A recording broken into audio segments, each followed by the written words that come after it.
Simpang siur berita ini di mana-mana. Bolehkah perempuan haid dan nifas keramas? Apakah haram? Apakah makruh? Jawabannya ternyata kalau keramas saja maka diperbolehkan. Sebenarnya ini semua berawal daripada suatu makalah. Salah satu pendapat mengatakan hadis dhaif sehingga tidak bisa dijadikan patokan hukum.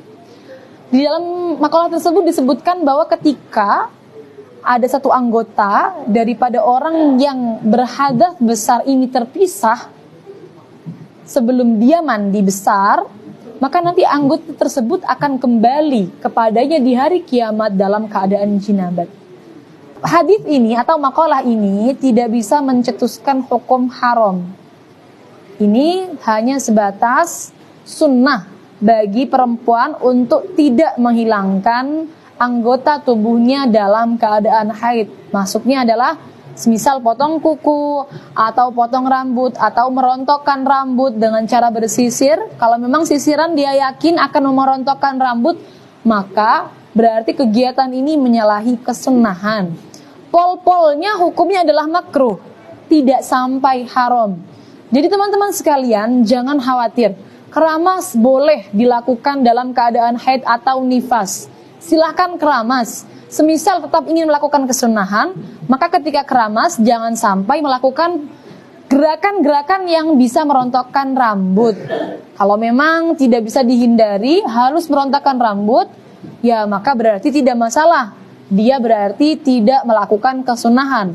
Atau mungkin hanya sebatas melakukan kemakruhan, tidak sampai melakukan perkara yang haram.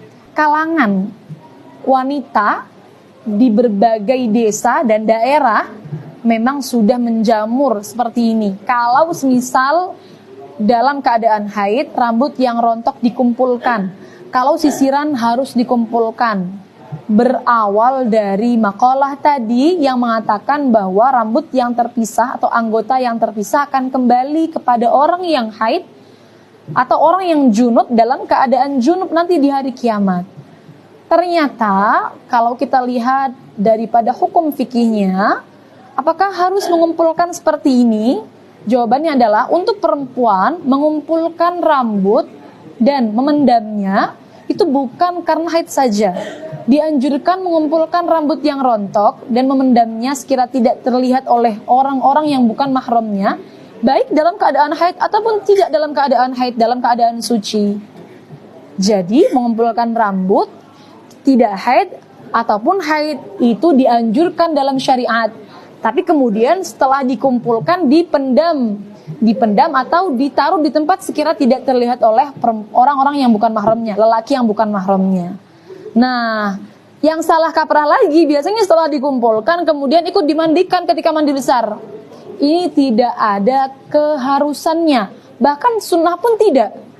Yang harus dibasuh saat mandi besar bukan yang sudah terlepas, tetapi yang menempel di tubuh. Jadi kalau rambut rontok saat haid tidak perlu kita bawa ketika mandi besar untuk kita sucikan, tidak perlu. Cukup kita kubur agar tidak terlihat oleh laki-laki yang bukan mahramnya.